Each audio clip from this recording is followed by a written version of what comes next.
Some brands offer you low finance, or cashback, or servicing. Renault don't do ors. We do ands. The Renault Kadjar with 1.91% APR and €1,000 cashback and 3-year servicing, saving you thousands. Renault, the brand with the ands. Visit your local Renault dealer. Finance is made under a hire purchase agreement. Terms and conditions apply. Deposit required subject to lending criteria. See Renault.ie. No risk it, no biscuit.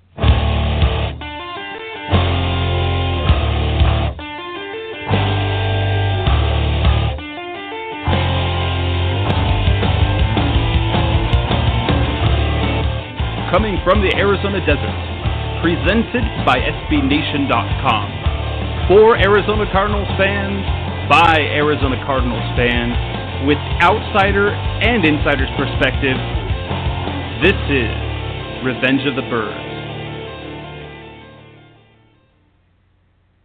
Hello, Arizona Cardinals fans. This is Jess Root from Revenge of the Birds Radio. Good evening, and it's been a while. Yes, it has.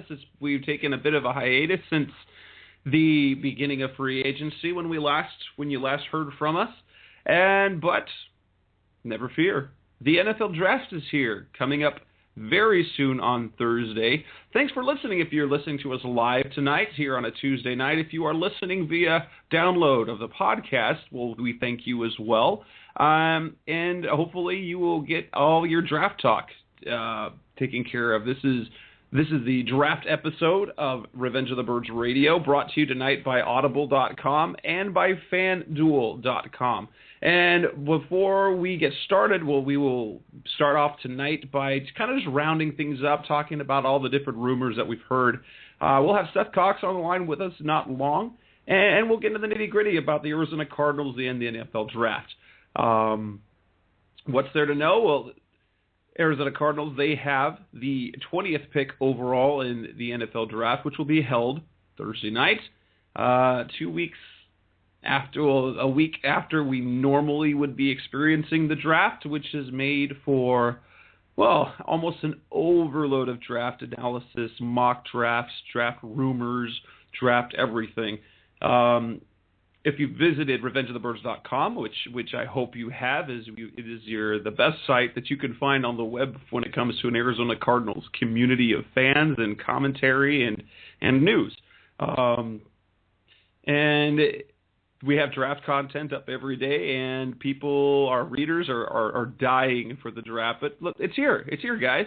And come 5 p.m. Arizona time, 8 p.m. Eastern on ESPN or NFL Network, or however you're going to be following the draft via Twitter, you're gonna finally get players being selected by NFL teams.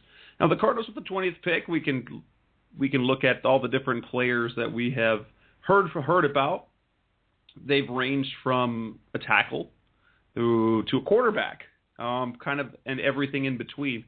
The talk has been the needs that the Cardinals have. And then it even started before free agency when things were kind of taken care of. Some of the biggest needs when the Arizona Cardinals went out and signed Jaron Beldier, kind of picking up their left tackle for the future, for the now and the future. Dating back, so they had I think it was Mel Kiper who started out with his first mock draft, or maybe it was Todd McShay over at ESPN, where we've had Morgan Moses, whose name isn't really coming up in the first round anymore, but he was mocked to the Cardinals way back in February. We've seen cornerbacks. Let's run down some of the players that we've seen mocked to the Cardinals. We've seen Zach Martin out of Notre Dame. We've seen Morgan Moses. We've seen Cyrus Kouandjio as we were going through the whole tackle process. We've seen pass rushers in Anthony Barr. We've seen Dee Ford. We've seen Coney Ealy. Who else? We've seen C.J. Mosley at the inside. We've seen Calvin Pryor at safety, as safety is perhaps one of the big positions at which we are looking to, the Cardinals are going to look to upgrade if they can. So we've seen Calvin Pryor. Even a couple of mocks I ran across had Deion Buchanan out of Washington State, mostly viewed as a second rounder. There are lots of draft analysts out there that really love him. He's big, he's long, he's physical, and he's got speed, and think that he's just the guy that the Cardinals need. Going from there, you saw cornerback, even though it's not really a position need at all, and is really kind of interesting, the whole idea of a cornerback being drafted. A cornerback being drafted would almost sit around for a year, depending on assuming the health of everyone involved, because of having Patrick Peterson on one side, Antonio Cromartie on another side, and that this if they were to draft a cornerback, he would be battling for nickel and inside position in the slot with Gerard Powers. And then once Matthew is healthy, Tyrann Mathieu as well. So we've seen Darqueze Dennard, we've seen Justin Gilbert, Kyle Fuller, all sorts of cornerbacks that have come up, different names. And now quarterback is kind of the new thing. We've seen Johnny Manziel, not necessarily the prediction type mock drafts, but rather some of the mock drafts that you'll find are guys trying to find the right fit in how they mock them. Then there's other guys that say, well, based on where the rumors that are going, this is what we think will happen. And then there's some scenarios as a what if. And a lot of those what if scenarios are the ones where Johnny Manziel falls to the 20th pick, or it seemed to be a what if was with Teddy Bridgewater falling. And we've seen mock drafts. I think I've seen mock drafts where the Cardinals have gotten Manziel, where the Cardinals have gotten Blake Bortles. They've seen them getting Derek Carr. In fact, Derek Carr has gotten a lot of play recently because of the Mel Kiper, and he's actually been very consistent in mocking Carr to the Cardinals at number 20. Again, before we get Seth on, we'd just like to let you know, again, this is Revenge of the Birds Radio. This is Jess Root. If you would like to give us a call, give your thoughts on, or questions, comments on the NFL Draft, on the Arizona Cardinals. If you have questions for us, as Seth is coming on the line, give us a call at 646-478-3787. And again, that's 646-478-3787. And if you can either call in, give us get on the show live, or if you're listening via recording on the download, well then you're hearing the person who called in live. You can also send us questions via Twitter. I've got a couple of questions that have come across already, and we will get to those later on. If you want to tweet me at Revenge of Birds, or my personal Twitter, which is at Senor Jessroot, SENOR-JESSROOT. And we're going to bring Seth Cox on the line, and we are glad to have you tonight. Seth, thanks for coming on once again, as always. How are you doing? You there, Seth? Please tell me you hear me. All right. Sorry about that, Jeff. Oh, I was worried for a second that I'd been talking for the last 10 minutes and nobody was hearing me. That was my microphone. My Skype has decides to always update at the most inconvenient times, and so then I was waiting for my microphone to switch on. So sorry about the delay. It's great to be back and talking Cardinals draft in 2 days. It's finally here. Yes, well, I know what we're going to do, but what are we going to do without having all this draft talk to talk about? Of course we're going to have real stuff. We're going to be able to talk about the real players that the Cardinals drafted and the undrafted players that the Cardinals are going to sign, and likely the rumors that there tend to be 2 or 3 outlets out there that like throwing undrafted signing rumors out there, even though they just know they're wrong, just to prove the internet world wrong, how we are just dumb about how we report things or post things.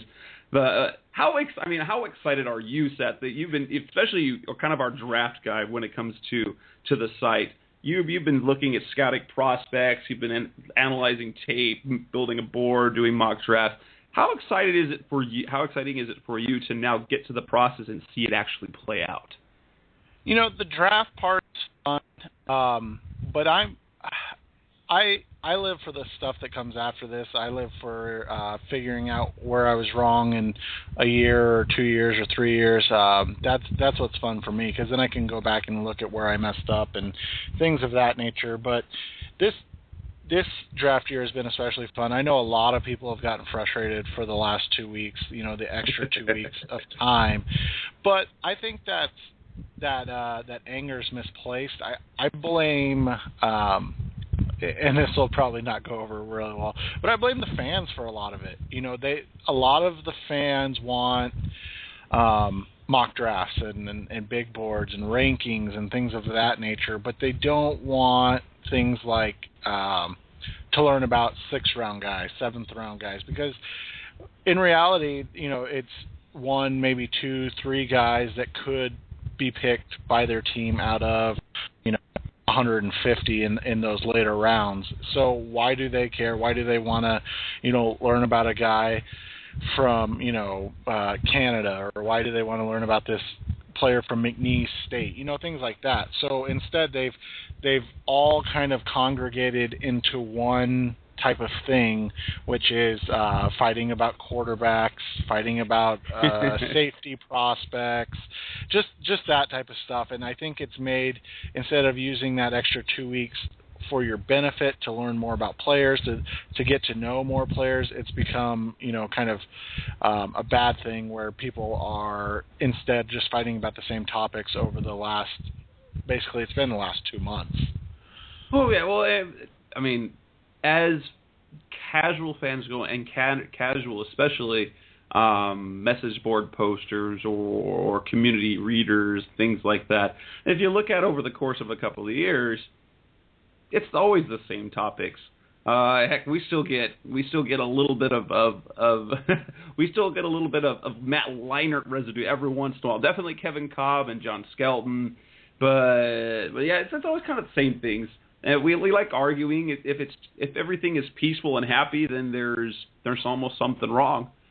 even on the successful team sites that are doing well, they're always picking apart their teams as if they were terrible. What I'm finding the most interesting this year, because it's been a little while since the Cardinals have picked late, is kind of leading up to the draft in previous years, you kind of get a gauge of the player that they're targeting. And because they're high up in the draft, so they pick early, you have pretty much their choice of players. When they pick as low as number 20, it's almost impossible to have an idea of, because there's so many moving parts before, and you got 19 other teams, so you've got 19 other picks before that.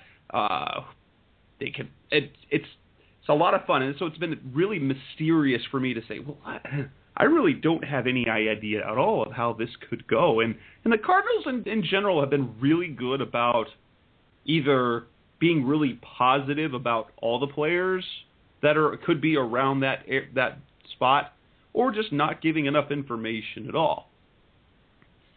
But let's go ahead and get started with the topics of the night. And before we do, I'd like to let you all know again that you can give us a call at 646-478-3787. Again, 646-478-3787, or send us a tweet at Revenge of Birds, and we will get to your questions and your comments. I know I've got one from Joseph T. Just keep in mind, we will get to your question about running backs in a bit.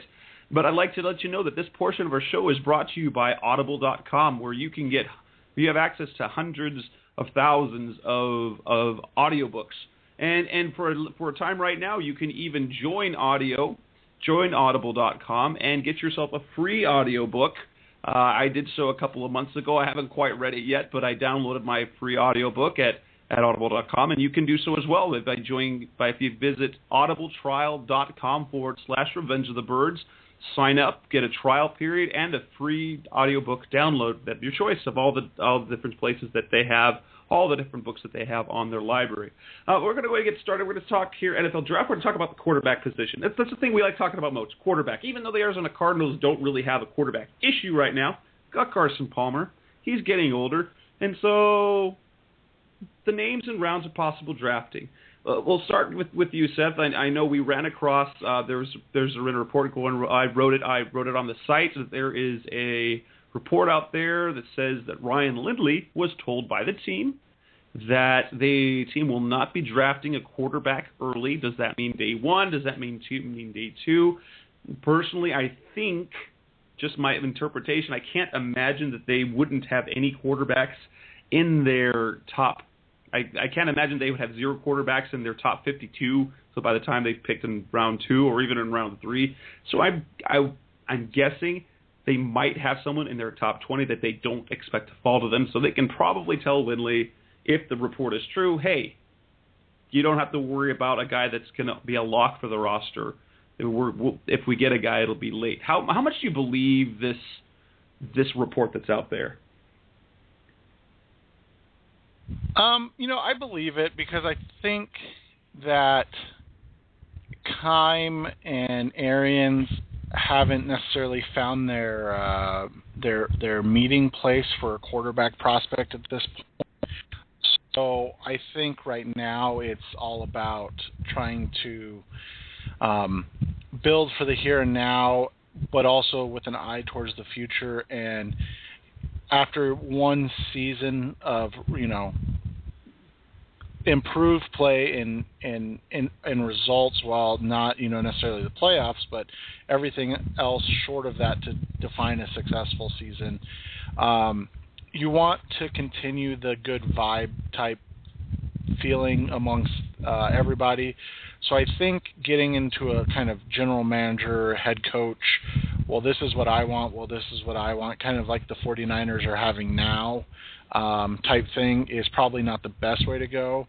So, they'll probably set aside their quarterback type ideals for one more year, and unless they, like you said, somebody at 52 falls that they really like, maybe crazy Derek Carr falls or Johnny Manziel falls, something really, really crazy like that.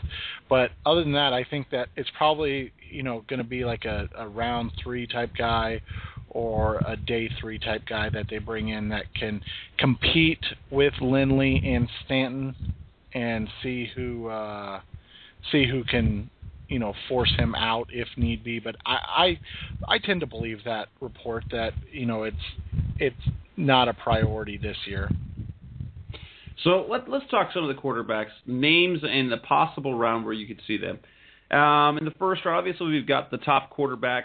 Do you see the Cardinals take, you just basically said, not really seeing anyone at the first round. So even if, say, Derek Carr at 20 is available, or Teddy Bridgewater, or Blake Bortles, or Johnny Manziel, do you see them taking a stab at one of those guys at number 20 if they're available, even if one or more of those guys happen to be available? So throughout the process, like I've talked to different people that are scouts for multiple teams and kind of gotten ideas of what people think, and it's always taken with a grain of salt, the things that you're told, things that you hear, things that I hear, things that are passed along to me I always take with a grain of salt. But the names that I've heard that they at one point or of time had interest in at quarterback were Blake Bortles, Johnny Manziel, Derek Carr, and so that was your first round guys. I've never heard Teddy Bridgewater's name brought up as an interest for the Cardinals. That could mean more than the guys' names that are brought up, but who knows? But I just don't see it. He really doesn't fit what Arians wants in a quarterback, a size, arm, build, all that type of thing. He's going to be the top quarterback on my personal board, but that really has nothing to do with what the Cardinals or how the Cardinals view him as a prospect. So I don't think it'll be a shock at all if he's at 20 and they just kind of I think it would be more surprising if they took him 20 than if they didn't. Let's just put it that way. So let's go through some of the names. So those are the main guys.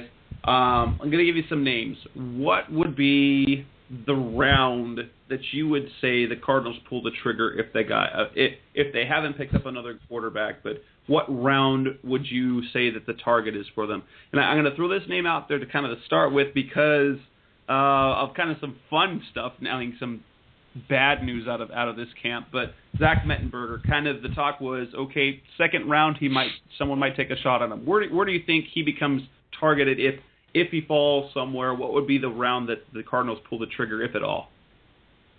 I don't think they would at all, just because of all the red flags around Mettenberger. But if they were going to do it, I think it would have to be a day 3 pick at this point.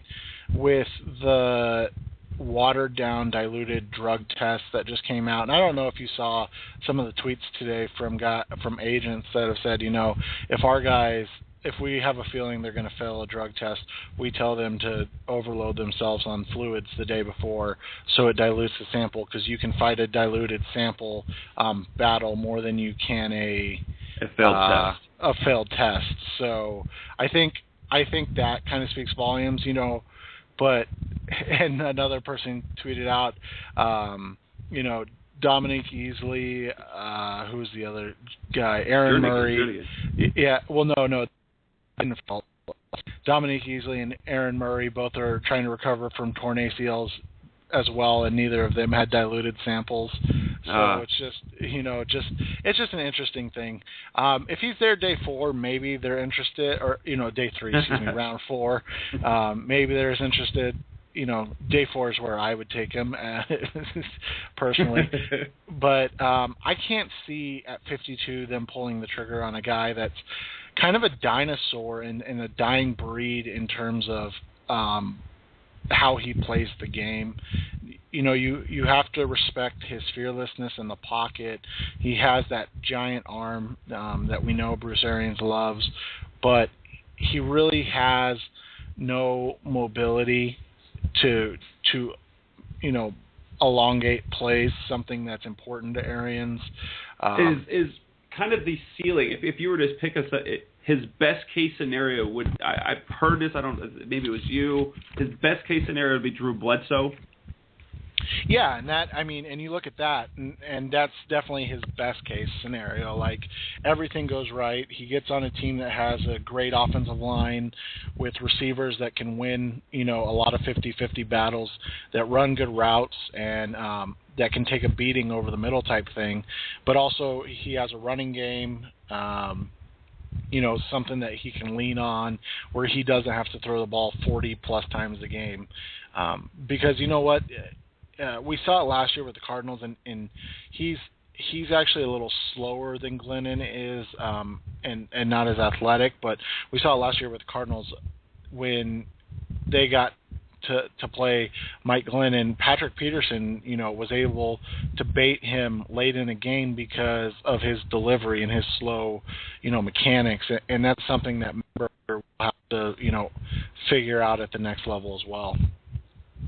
So let's do the name A.J. McCarron, who happens to be kind of one of my 3 favorite, one of my 3 favorite quarterbacks. I'm super intrigued about Johnny Manziel. I think he's going to have an impact, and we'll get to him a little bit. I'll say that for a bit. A.J. McCarron out of Alabama. What round would you target him, or what round do you think the Cardinals would? Would they pull the trigger with 2nd, 3rd round, 4th round? Where would it be? I think if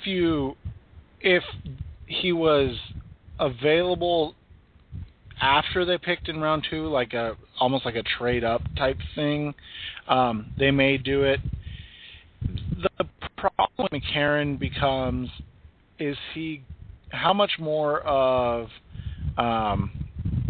is he going to be the Matt Leinart? And it's not like I don't like Leinart the party boy type thing, but I mean like Leinart the quarterback who, he had struggles with things such as getting the ball out with velocity, being able to get the ball deep consistently, things of that nature. When you look at McCarron, he's got the skill set of like you don't even want to say a name like this, but like a Tom Brady, where he's going to be a more cerebral type quarterback, and he's going to throw with anticipation and accuracy more than he is going to be able to put the ball down the field. That's kind of his arm strength type thing. I don't know how many people remember, but and New England fans harp on it all the time, but Brady always is underthrowing receivers on deep route. His that, if he had a little bit more arm, who knows, how many of those Super Bowls that they lost that they could have won. But I think that's like, and obviously you don't want to say he'll ever be as good as Tom Brady because that's, astronomical, but, that's kind of his absolute best case scenario, is that he can be like a poor man's Tom Brady, where he doesn't necessarily win the game with his physical tools, but it's more about his anticipation and his ability to put the ball in a specific spot where nobody else can get to it. And then that's personal. That's kind of like what I like about him. Yes, he might not have the best arm, but for me, a very underrated quality in a lot of quarterbacks is, well, one, accuracy, and two, anticipation, which is where kind of like you see a guy like Mark Sanchez, who, struggled mightily in his recently, but coming into the league, he had success. He made some big throws, but the thing he always kind of lacked was that anticipation. That's my personal thing about McCarron that I'm intrigued by, is because he has some of the other things, and while he doesn't have the greatest arm, I think he can compensate for that. So that's a good place. So you see him kind of as a post-52, maybe if he fell to the third, or maybe they want to target him the early third if they trade up. Let's throw another name out there. Let's go with the name that seemed to creep up all of a sudden, who started showing up at the top of the second round, Tom Savage. Where would he be ideally drafted, and where would the Cardinals pull the trigger, and does he fit what they want to do? Well, from like a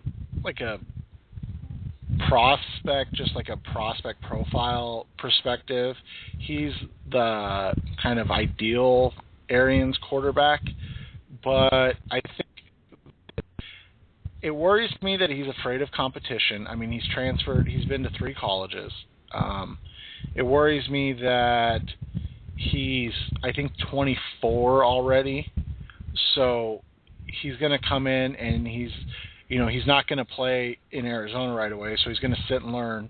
So he's going to be 25, 26 by the time he's ready to go, and then he's going to have that on-field learning curve where, that's usually a season or 2. So now all of a sudden you're talking about a guy that's 28, and you're hoping that he's picked it all up and he's got it together by then.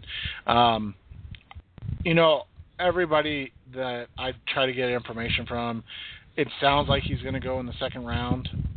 That's way too rich for my blood. If you're talking about a day 3 type guy, round 4, round 5, I think one of the first mocks I did over at Arizona Sports, I had the Cardinals in the 6th round, and people were like, "Oh, you can't take him in the 6th round. He's an undrafted free agent." and now all of a sudden it's like, "Oh, does he make it past pick 33? Is that the guy that the Texans want at 33?"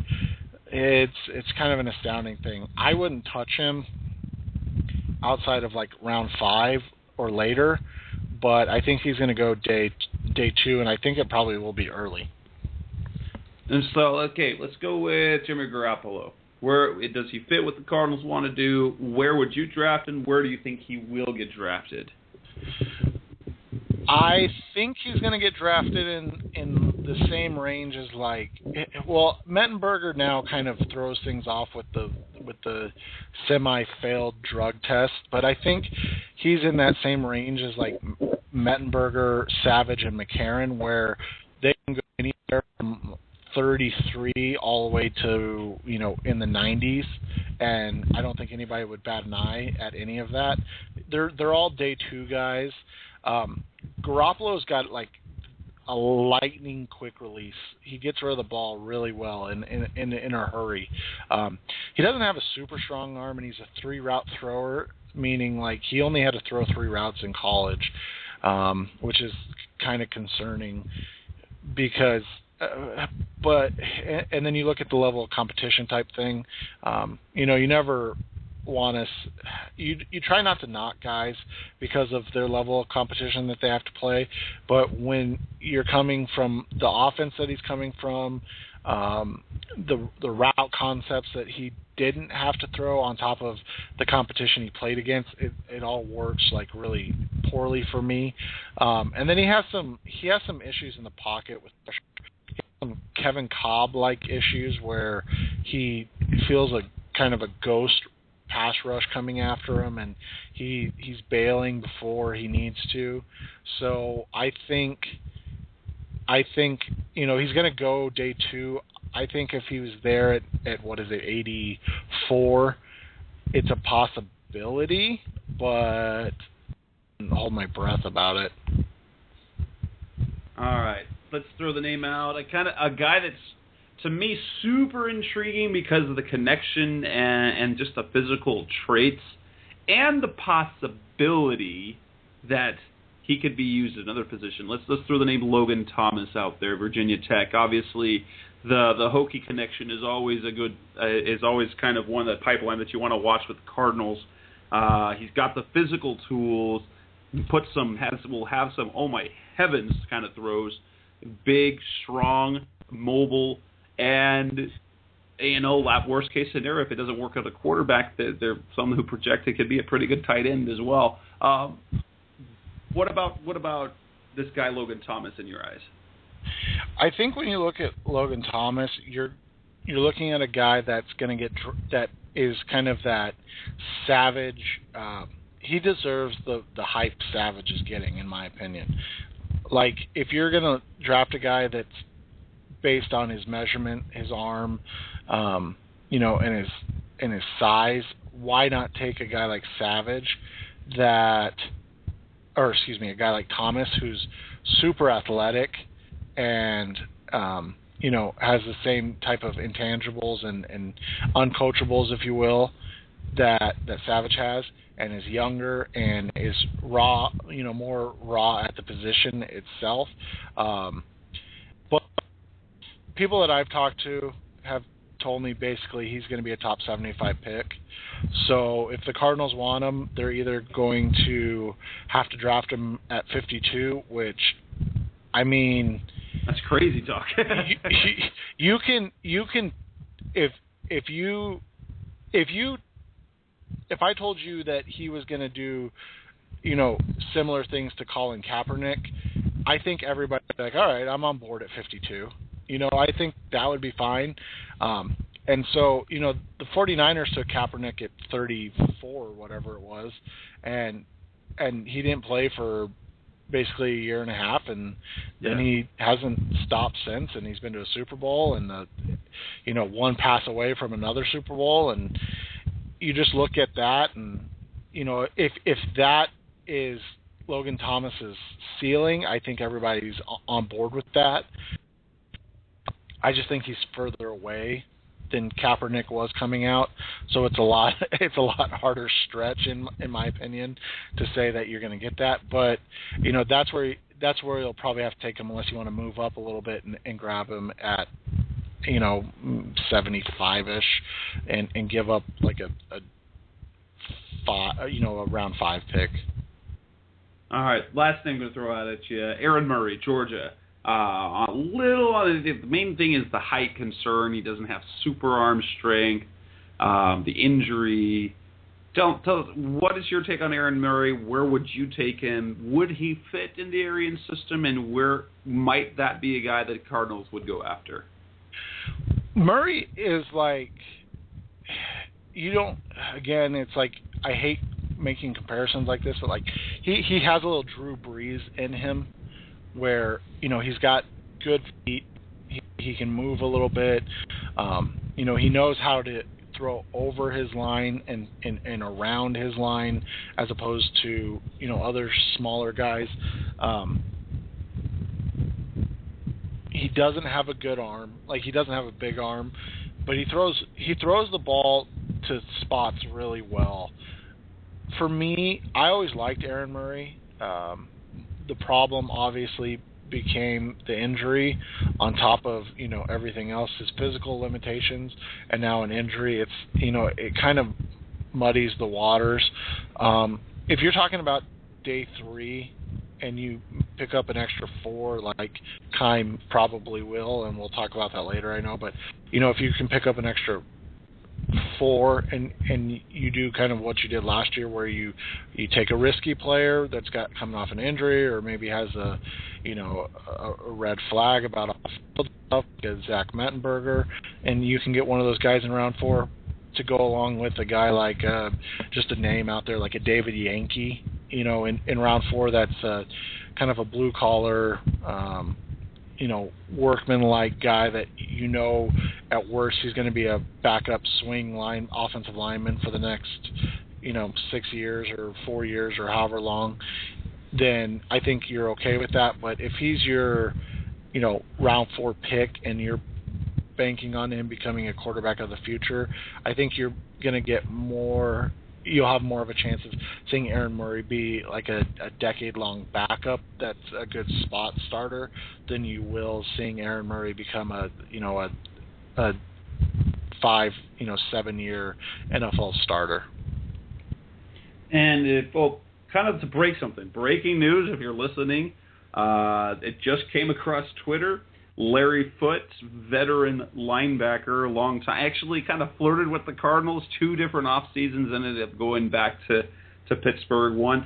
Reportedly, it looks like that through he himself on his Twitter page, and Tim Ring now from News Channel 3 is announcing that Foote signed a 1-year contract with the Cardinals. Looks to me like he will be this year's Carlos Dansby, at least in terms of insurance policy, as they don't really, outside of Lorenzo Alexander, who they put inside right now, they don't have any veterans at inside linebacker. So there's that.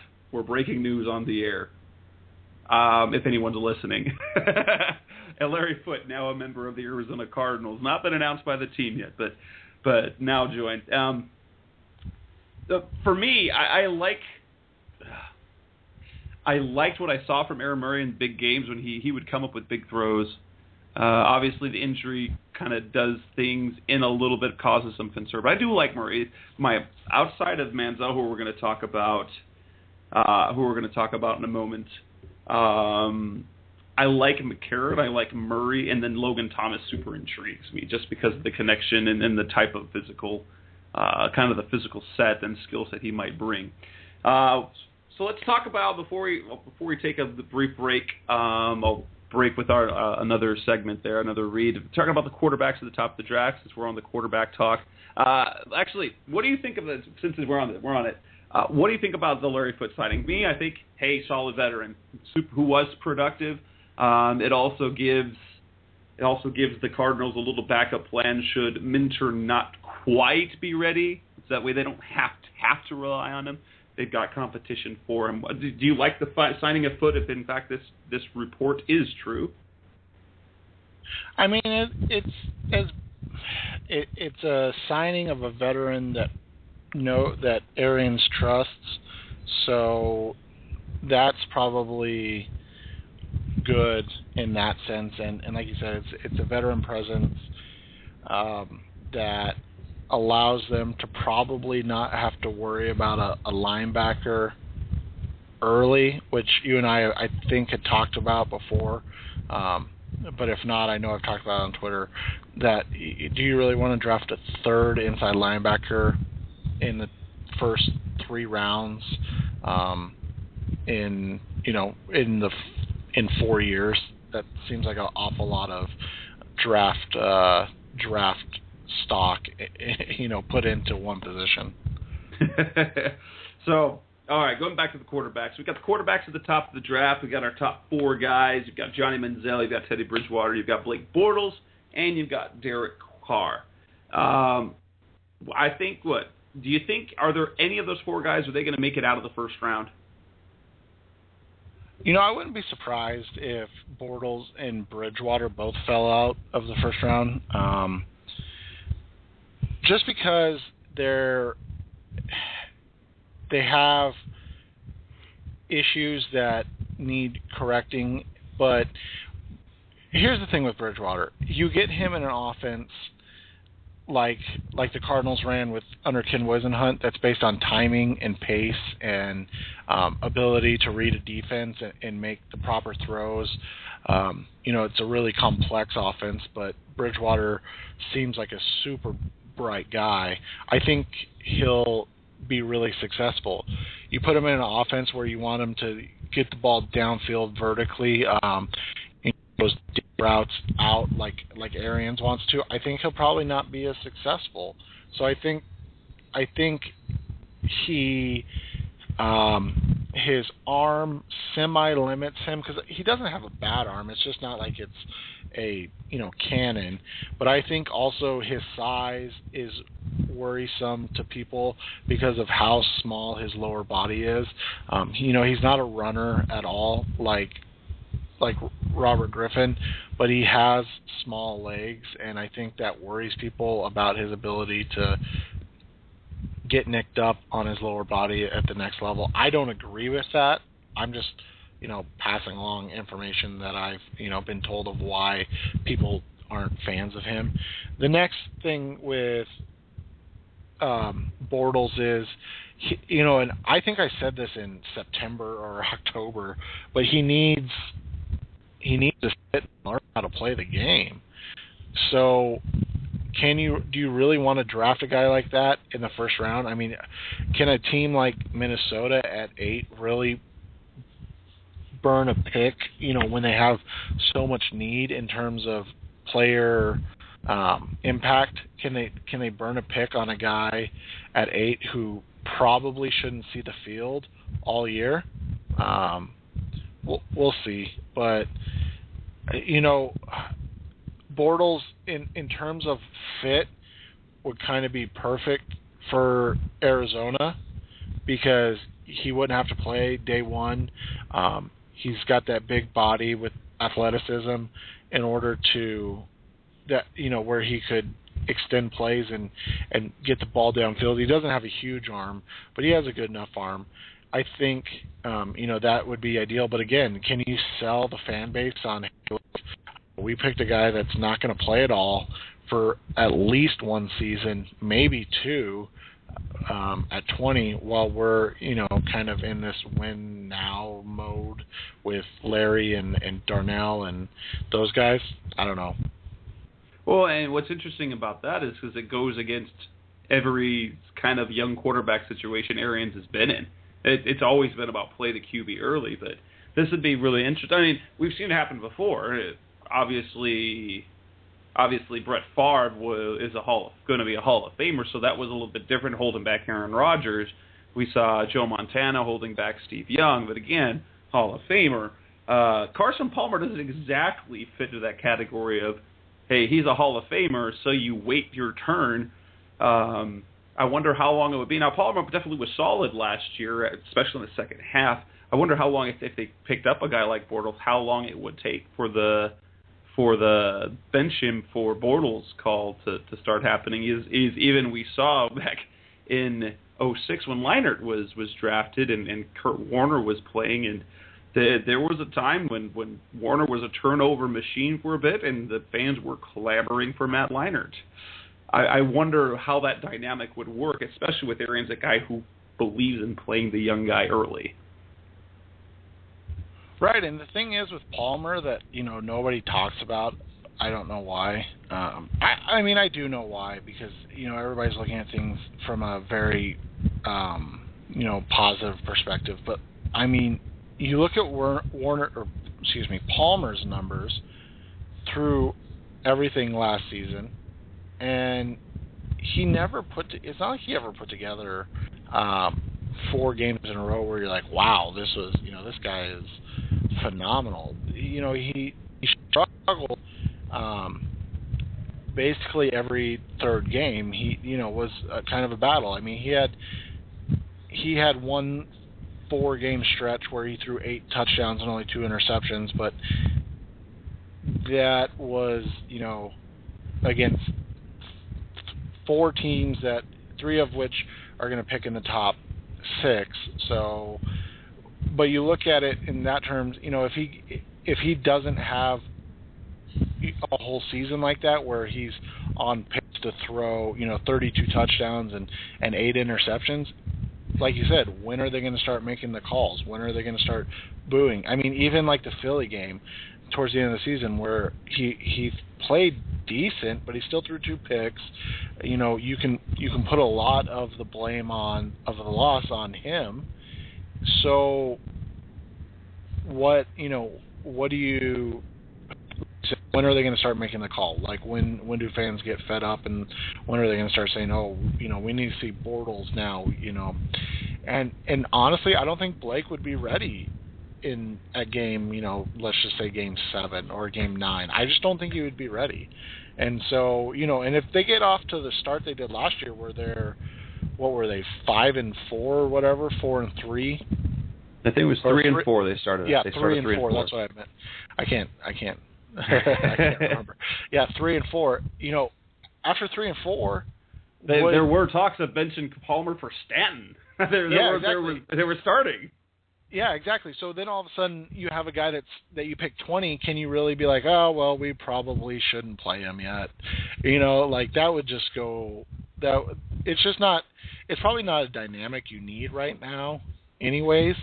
As much as I would like him on the team, because he is a favorite quarterback prospect, but it's also just, I don't think it needs to happen quite yet. So let's look. So we got those 4 guys. We got Bortles, Card, Bridgewater, and Manziel. Out of those 4, who's going to be the best of the group? Let's take who's going to be the best of those 4 guys in years 1 through 5, and who will have the better long-term career. If you had to pick 2 guys, who's going to be best in years 1 through 5, who's going to be best over 10 years, who would be your picks for that?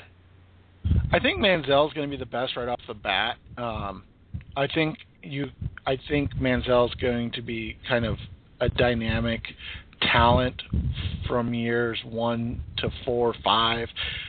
Overall, I think it's going to be Bridgewater or Bortles, and I know it's kind of copping out, but I think if Bridgewater gets in the right system, a West Coast passing game, you know, if he goes to a place like Kansas City or Cincy where they have all these weapons intact already, and they already have, and they just need him to step in and kind of up the quarterback level of play that they've had, I think that would be, you know, perfect. But if he goes to a situation like, for instance, I'm trying to think off the top, like Oakland, I don't think it would work for him. And I like Teddy, and I think he's a very good player. I just don't see that working out really well. Whereas Bortles, I think, again, if he gets into the right situation, like in Arizona, even in Minnesota, where he could maybe sit behind Matt Castle for a year, I think that would be fine. But if he has to come in and play right away, I think the NFL's too unforgiving, and I think we could have like a David Carr type effect on it, where he's got a lot of the talent to be good, but the situation kind of ruined for him. The safest bet to have the best career for me is Bridgewater. You know, as long as he doesn't end up in a dire straits type of situation. And for me, I've said I believe from the start Johnny Manziel is going to have, I believe, his first year, assuming he's going to going to a team where he's going to be able to play right away. I see him having an RG3 type of first year. He will be exciting. He will be fun. And unfortunately, I think he's going to run to the same thing. Some of the comments that he says that makes him such a great competitor, I think, will eventually cause problems with it. He's not afraid. I mean, you can tell he's not afraid, which means he's going to do dumb things like dive for first down, try to take an extra 5 yards, and end up blowing out his knee or getting hurt like that. But I think he's off the bat, he's going to be fantastic. How long he can maintain that will remain to be seen. I actually see him as a worst-case scenario, Jake Plummer. That's my personal opinion. He's shorter, yes, than Jake Plummer, but the same type of fun, type of impactful player, but even more impactful, just not quite with the physical trait, with the height. But I think he'll be dynamic off the bat. If I have to go long-term, I might go Bridgewater. I'm actually going to lean towards Derek Carr. I think he can. You kind of look at where he can learn from his brother's mistakes and his brother's situation, where I think that he's going to be able to have a more successful career. He's got the tools. He's got they talk about it on ESPN. He's got the tools. He's got the pedigree, and he's got his brother's experience to go from how to handle that. And I mean, David Carr's still in the league, so that's where I would go with that. Now, before we move on to the next part, we're going to start talking about potential needs. We're going to talk about some of the positions of need, the favorite player, where they could be targeted. Right now, I'd like to let you know, again, if you've got any comments or questions, you can call us. This is Revenge of the Birds Radio. Seth Cox on the line. I'm Jess Root. The phone number is 646-478-3787. And this section of our draft show is brought to you by FanDuel. If you've ever played any fantasy football, some fantasy football players also like fantasy baseball, and one of the biggest one-day leagues out there is FanDuel. So don't let another week pass without trying the hottest thing in fantasy baseball. It's FanDuel.com. It's the worldwide leader in one-day fantasy baseball league. You can play today, win tonight, no commitments, no upfront fees, and you get real money. You can enter from up to $1 all the way up to $1,000. You get a new team each day, and you can play when you want to. They will pay out up to $1 million every single day and over $400 million this year. And the special offer is that FanDuel.com, we have a special offer for our listeners of Revenge of the Birds Radio, that the first 50 people to sign up using my code BIRDS, FanDuel will match your deposit dollar for dollar up to $200. So be one of the first 50 people to sign up using my code BIRDS today. So go to FanDuel.com, use my code BIRDS to sign up.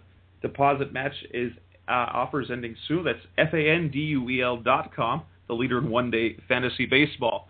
And we're going to continue on. We're going to talk, as we get back to the draft topics, we're going to talk about potential needs.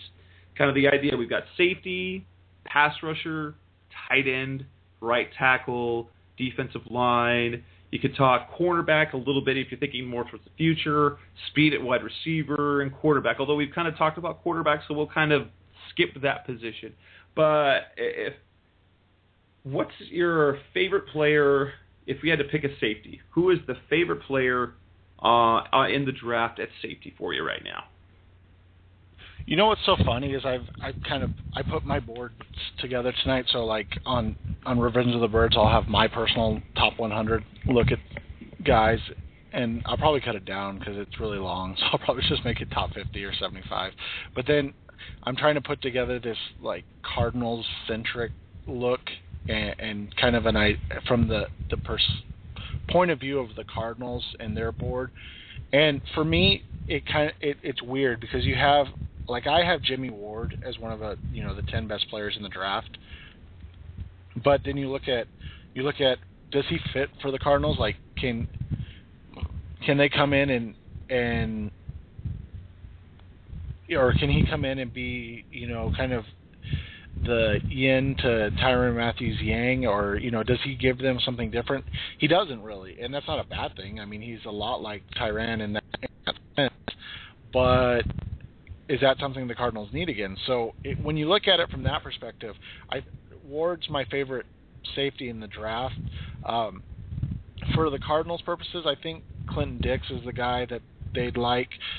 Bigger, longer, can do a lot of different things in coverage, isn't bad against the run or in the box.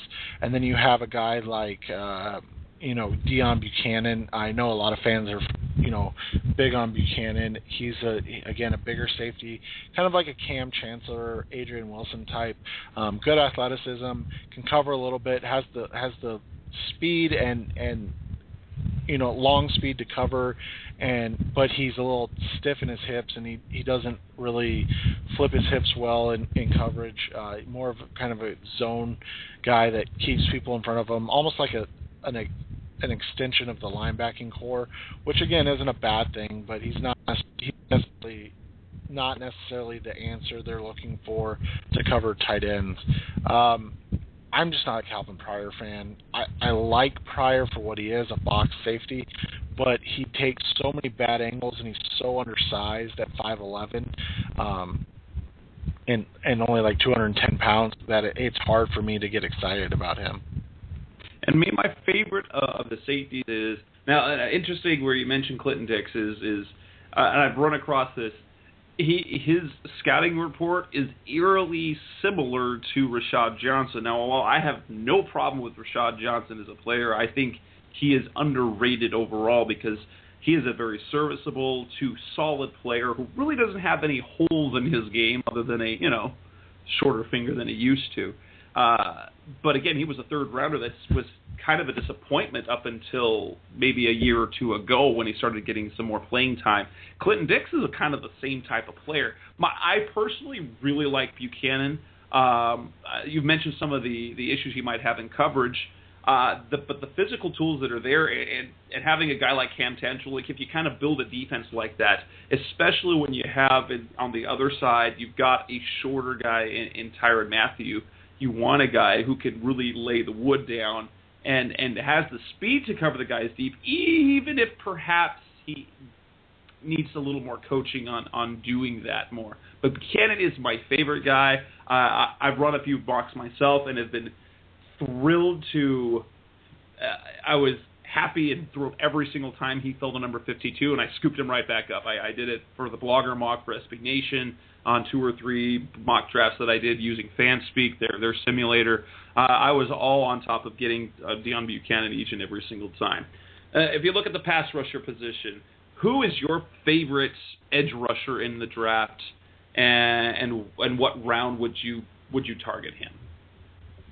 Well, my favorite edge guy is Khalil Mack, so they're not going to have a chance at him unless they want to give up the farm for the next 3 years. But if we're talking at their picks, there's a couple guys I like. I don't mind Dee Ford. You wrote a good article about him the other day. He's kind of a one-trick pony, but that's an effective trick. I just pulled up my board, so I'm trying to find where I have him ranked. I have him at 28. Coney Ely is another one. I really like Coney Ely if he puts on 12 to 15 pounds and plays 3-4 defensive end and kind of that Matt Shaughnessy role. And then learns behind Darnell and eventually then takes over for Darnell. Another guy I like that could be available, and he's my 19th guy, but I think he'll be gone before 19. And when I do my Cardinals board, he'll probably end up being top 10, and that's Anthony Barr. Super raw as a prospect, but I think what he brings as a guy that can, he's very athletic. He can bend the edge. He has those unteachable traits that are so important to football players, and he's only been doing it for a couple of years, so that's important to know. Another guy that's interesting that has been getting a little bit of play lately is DeMarcus Lawrence out of Boise State. Right?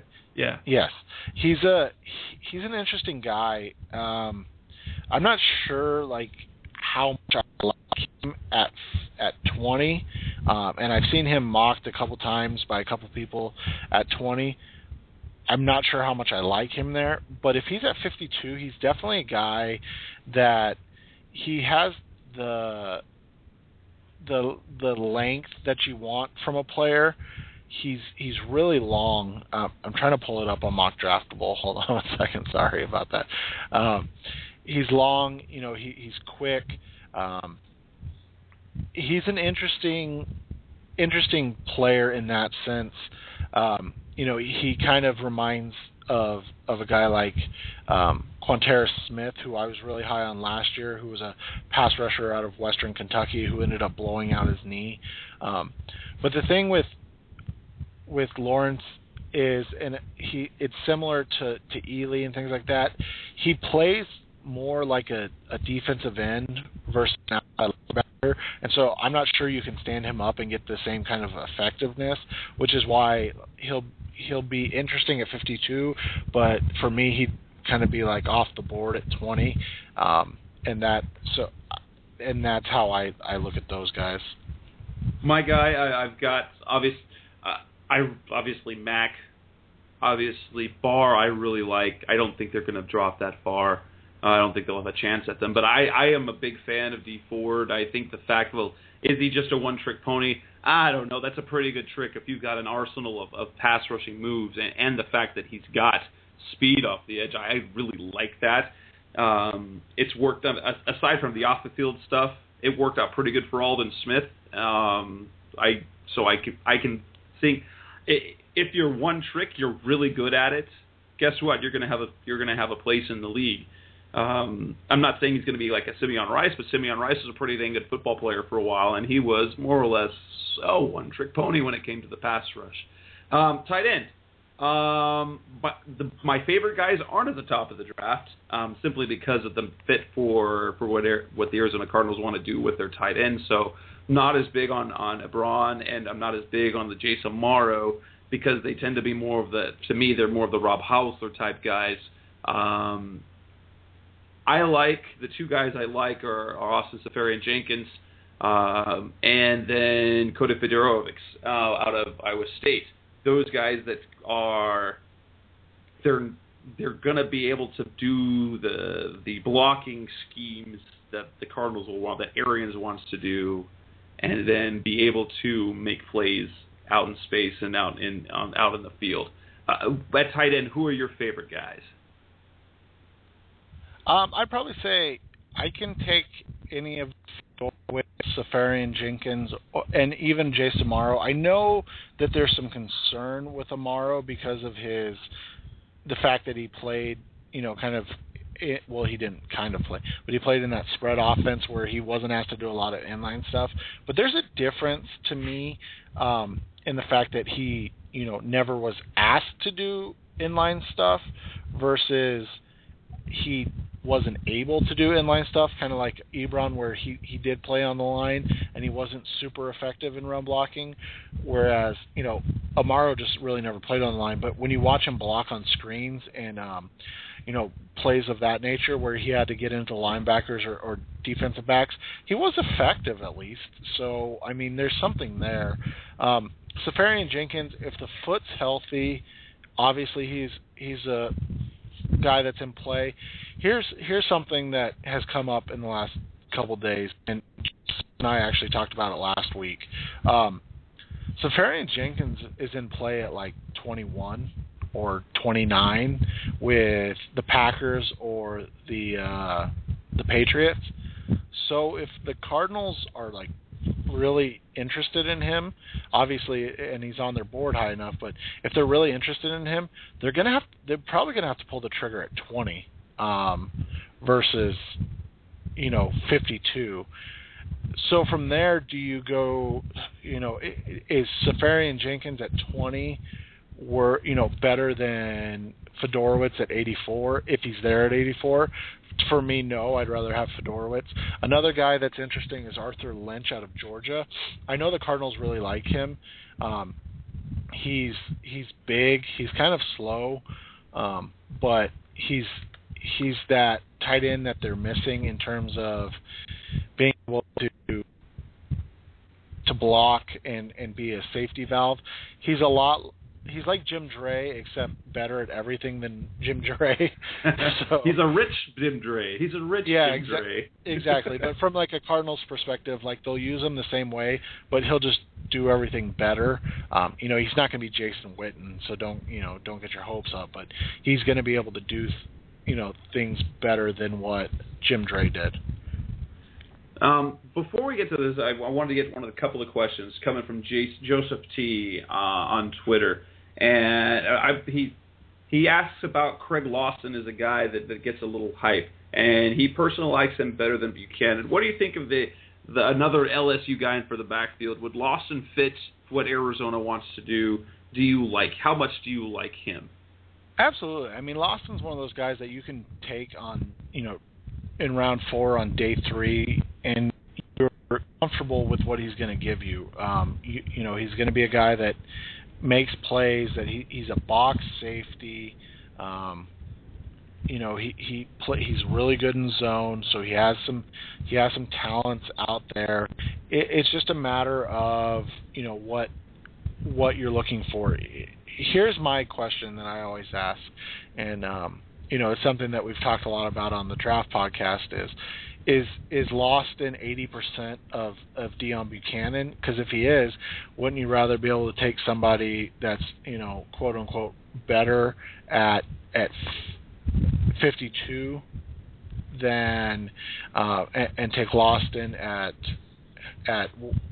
which was it in round 4? I can't remember their pick off the top of my head, but their 4th round pick. Would you rather have Loston in round 4 or Buchanan in round 2? If you're going to base, if Loston can be 80 to 90% of Deion Buchanan, for me, I'd rather take Loston, and that's just because of draft capital. I'd rather take a more impactful player than at 52. But that's just how you have to look at that.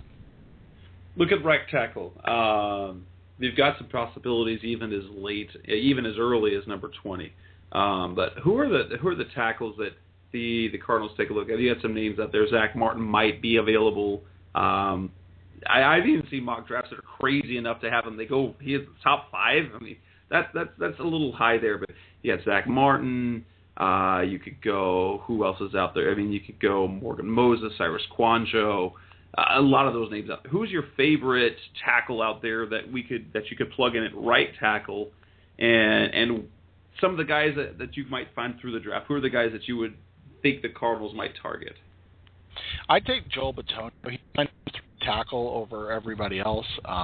So over Martin, over Luan, over all those guys. I like Bitonio. I know he's a little smaller, but he's kind of a wild man as a player. He's really aggressive, excels in run blocking, and I think he does really well in pass blocking. I mean, he shut down Anthony Barr, Kyle Van Noy, the sophomore out of Florida State that's going to be a really high draft pick next year. He was, and DeMarcus Lawrence. I mean, he was really good against top tier competition playing left tackle. Bring him in at right tackle. Let him play there for 2 or 3 years, and then you make a decision on Veldier, who will be 30, 31 at that time, and then you still have Bitonio. So you can start playing around with the idea. Okay, can he be a left tackle as well, or what do we think of Veldier still? In worst case scenario, if he doesn't work out, I think he's going to be a really good guard. So he's one of those guard tackle prospects that you can look at and be really comfortable with at 52, and you're going to get a good player for a long time. All right, look at cornerback. And there's a number of guys you could take early in the first round. That's a possibility. You might see Justin Gilbert's probably not going to be around. Darqueze Dennard anymore, probably not going to be around. But you've got Jason Verrett, you've got Kyle Fuller, Roby. I mean, there's other guys. You go deeper into the draft. You've got Exum, who could be a corner, who could be a safety. You've got Colvin coming off the injury. Who are some of your favorite players at corner?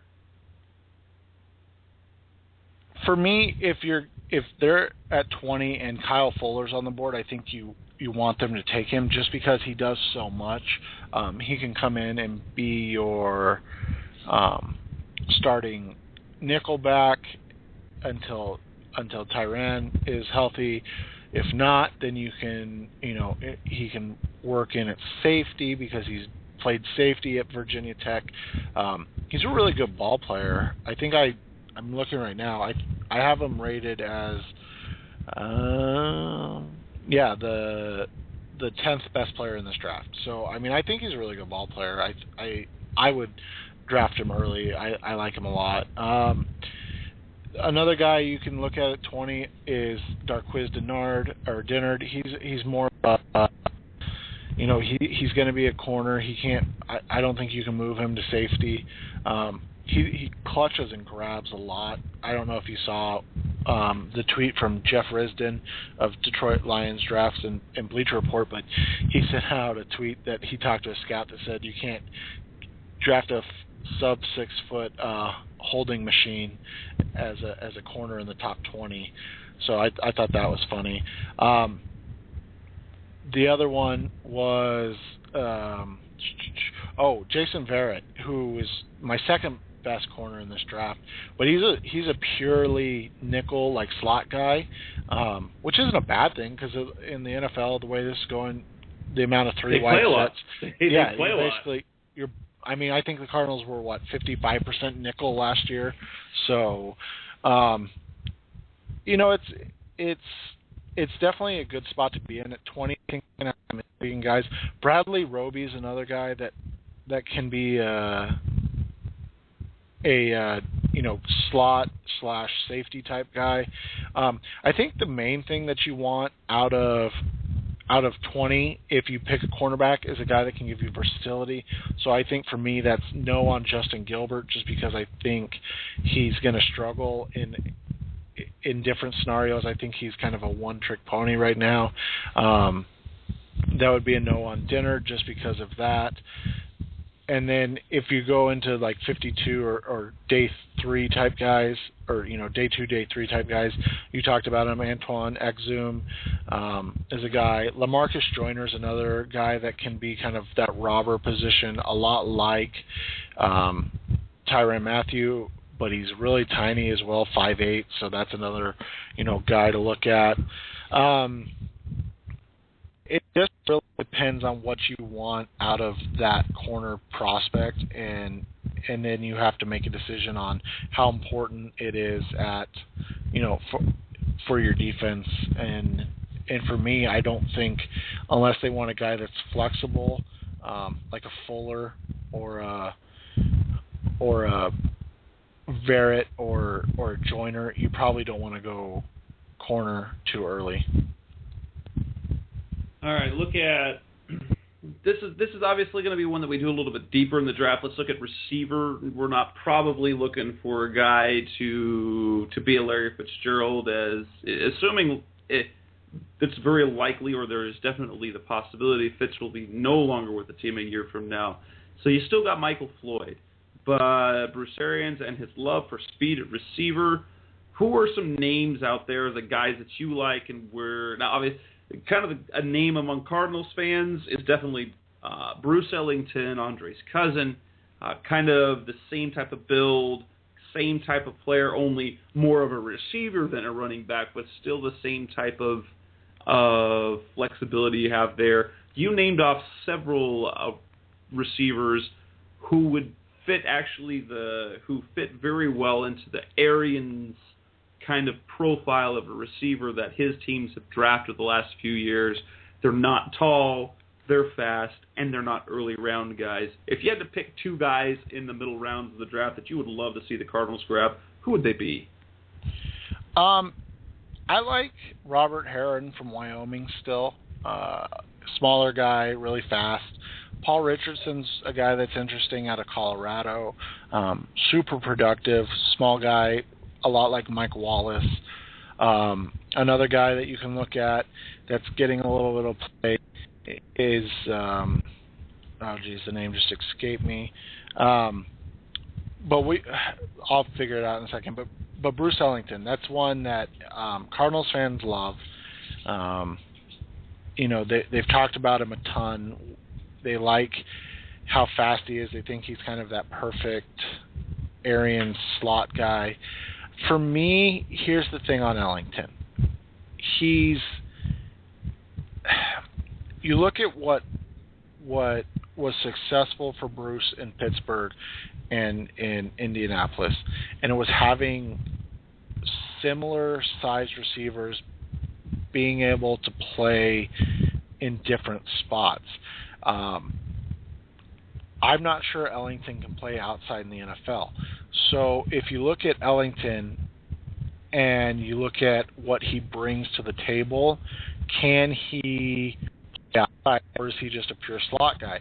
That was one of the surprising things about Swope last year, but I think the fact that Swope fell so far and they saw some value in that pick, that is why you saw it. Ellington, I think, would have to have kind of a similar fall, and he's going to be a round 2 type of guy, so I'm not sure he's, at worst around 3, and I'm not sure he's the guy they want. An interesting guy there's the name. Sorry, I couldn't remember. Jarvis Landry. Not necessarily the fastest guy. Didn't wow in the speed department, but he has a lot of that nuance, like Antonio Brown route running type thing that Arians loves. He can work in and out of the slot. He can work on the outside.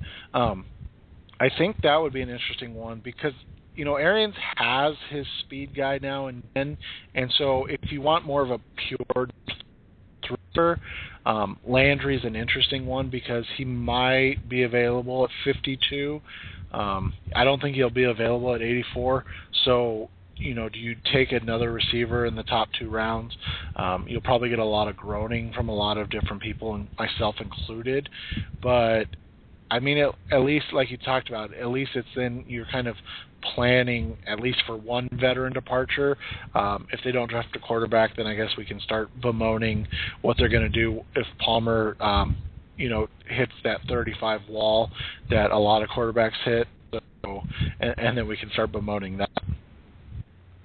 All right, let's look. Actually, this is a question about. I'll actually know the one about the offensive line. I forgot to get from our man Joseph T on Twitter. He said, for the O-line, I like Billy Turner out of South Dakota. Guard tackle combo, go third, fourth round value. Personally, I don't know anything about the guy, so I'll turn it over to you. Do you like Billy Turner as a prospect for the Cardinals? Yeah, I really like Billy Turner, and he's actually from North Dakota State. So he's, an FCS school, the best FCS school. Constantly the best FCS school, so it's an interesting thing. Small school guy. What's hard is that he was like when you watch him at North Dakota State, and they were on ESPN a lot, so I got to watch a lot of them on the Watch ESPN app. He like physically overwhelms defenders, so it's hard to like decide how good he is because he's just so dominant. He got to the Senior Bowl and he struggled quite a bit with consistency, with his technique, hand placement, that type of stuff. He has good length and he's a bully, so he's got that nasty demeanor to be kind of a right tackle, right guard in the NFL.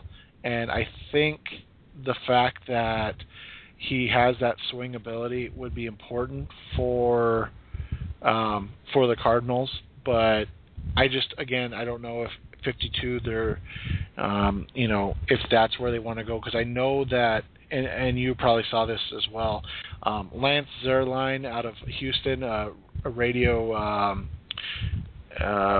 writer out of Houston, tweeted out that Larry's kid. Yeah, that he tweeted out that his dad really likes Joel Bitonio and Jawan James. Those are both guys that are right tackles that will be available at 52. So Turner's going to be in the same range. So I don't know if he'll go above either of them. If we look at running back, and this is another question from Joseph T. He asks about a couple of local guys, Marion Grice and Kadeem Carey. Carey out of U of A, out of Arizona. Marion Grice out of Arizona State. A guy. Now I've watched a lot of Grice. As I'm an ASU alum and season ticket holder. Grice is an interesting guy. I don't think he has a star-type future in the league, but I think he's got a long future in the league with his skill set, assuming that he recovers well from that lower leg injury that he suffered right at the end of the season. Because he's good at he runs well, he can receive well, you can use him in the return game. He does well in space. He's not too small. I don't think he's going to be a big-time player. He'll have some games that are up, he'll say it, but I think he will just be a situational back in the league. But he could play for a really long time. So guys say, take a guy like Chester Taylor. Not even quite Chester Taylor, probably not that, because he was a pretty good back for a couple of years before he was relegated to the bench. Think of a guy, Jeremy Wright, who the Cardinals had. He was in the league forever. I think Grice will be a type of player that will be in the league for a long time. Carey, in my opinion, bruising back. He's not going to last very long in the league, especially with the amount of carries that he got. That I worry about his durability and his running style, but he will be productive. Take a guy. You got Jonathan Dwyer on the team. I think I see him as that type of player who will make an impact on some games, but won't be anything particularly special. You have any take on those guys yourself? I think you undersell Grice. I like his vision, his balance, and the fact that he's a true 3-down guy because he catches the ball well. He actually pass blocks really well, and he has, like I said, he has good vision. He's kind of a I don't really know what the scouting term is, but he's a guy that he's like a glider. He doesn't really have like a second gear to get to. So when he's running, he's at the same speed as he hits the hole. When he gets through the hole, it's not like he possesses a huge burst. I think, he's the type that he could be kind of like an Alfred Morris type, where if he gets on a team maybe like a Cleveland later that needs a backup to Ben Tate that's going to run the zone blocking scheme, he could be a guy that fits there. Carey is the better pure runner out of the two, but here's the problem with Kadeem Carey. You have a guy that's 5'9" and like 204, I think, or 207, that runs like he's 6 feet and 230 pounds. And like you said, he's going to wear down and he's going to get himself beat up because of his running style, and that's just the nature of the beast. So he may be more impactful short term, but I think Grice will have the longer career and end up posting like better career numbers. But I think you could see Carey even be a guy that is a fringe Pro Bowler just in the league because of how he runs and how aggressive he is as a runner. But again, it's all based on what team he goes to there. But I do see the upside. I'm going to take two because we've kind of gone over the topic a little bit. Pros and cons of the names of the guys that we could get the 20th pick. We've kind of talked about all those guys already. Guy that you wish the Cardinals would have a chance that probably won't. You've already mentioned Khalil Mack. I mean, those are guys that will be long gone. Trade or no trade. If you were the Cardinals, let's kind of do this two ways. Kind of to close off the show. Prediction. If you had to predict who the Cardinals are going to take, who would it be? And do you think they will, and that they should trade back a few picks? When it comes to draft day in 20, it's going to matter who's there. But I still think, and I mocked this in my first mock at Arizona Sports, I still think it's going to be Coney Ealy. And I know that's who you took in your blogger mock. I just see his fit in Arizona. He has that size that they're looking for. He has the ability to get on the edge and make plays as a pass rusher, but he also has the ability to gain some weight and be a defensive end in the 3-4. There was a report that came out that they liked Mike Neal when free agency started, and he's kind of like Mike Neal in that sense. He's a 3-4 outside linebacker that can play 3-4 defensive end, do a lot of different things. So I think when it's all said and done, that's going to be who they pick. That'll probably be who I mock on Thursday to them. But who knows? My mind might change before then. The trading back thing is so complicated. If you want to add day 2 pick, you have to go back into probably the 29, 30, 31, 32 range, which means you're either going to trade with New England, which is possible, I guess, but they usually trade down, or it is going to end up being Seattle or San Francisco. Or, so do you really want to trade down with a team in your division? I know that shouldn't be a huge sticking point, but do you really want to give them the guy they covet so badly that they're willing to give up picks for? That's an interesting thought there. And then, but if they trade down in round 2, if they're at 52 and they can go down to 58, 60, I think, and pick up a 4th rounder, I think that's what they need to do. similar to what they did last year, where they were at, I think it was 39 and went down to 47 or something like that, and picked up the extra fourth rounder. That's really what you would like to see them do, because then I think it would give them that extra 4 to play with. And I think the 4th round and 5th round is where they're going to want to take some risk on, guys, a guy like Colt Lyerla maybe is still available. Injury guy like Aaron Murray, as you and I talked about earlier. It gives an option to do different things, and that is the guy that I would like if they were able to pick up like an extra 5th or 6th pick. Would be Isaiah Crowell out of Alabama State. Probably the running back prospect in this class, but he's pretty much delinquent off the field, or he was a delinquent, so that's going to be a hard sell. But I think if they can trade down in round 2 or 3, that's where they will need to do it. And as for me, if I had to pick for round 1, there's, again, so many moving parts. Maybe it's because I've been spending too much time on the site reading the comments by our own Rolly Anderson, who is the self-proclaimed conductor of the Shazier train. I really am warming up to the fact of maybe that he's one of the guys that they're going to kind of target. And I know the fit's kind of odd because of what they already have in Washington and Minter. You said, you tweeted me not too long actually during the show, is about they think that he can play outside. Maybe he's a little light for that. I don't know. But I think if he's available, I think he's the guy they might pick up. I could see another couple of defensive. I could see an Ely going. I could see another defensive lineman. I could see D Ford going. But if I had to make a prediction, I'm going to say Shazier. And if not, then I can see the trading back a few picks to try and pick up a guy like the kid out of Minnesota, Hagman, to doing that. If not, I had to actually, one of the last mocks I ran was with the trading back in the 2nd round, not the 1st, because I think they'd rather get somebody more impactful in round 1 and trade back a few spots in the 2nd to pick up another couple of things late. But here we are at the end of our show, our draft preview. Thank you all for listening. If you're listening live, thank you so much. If you're listening via download, thanks once again for doing that. You can hear us on iTunes. You can hear us on Stitcher Radio. You can find us at RevengeOfTheBirds.com. I'd like to thank Seth, of course, for coming on again. It's always a pleasure to have you on and your expertise on the draft. And 2 more days.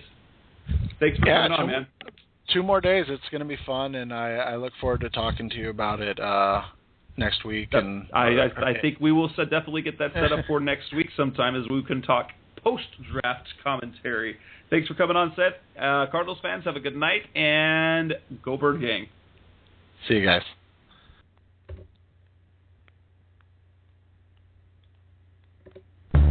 You've been listening to Revenge of the Birds. Keep the conversation going by visiting RevengeOfTheBirds.com. Follow us on Twitter at Revenge of Birds. You can also find us on iTunes at Facebook.com/Revenge of the Birds.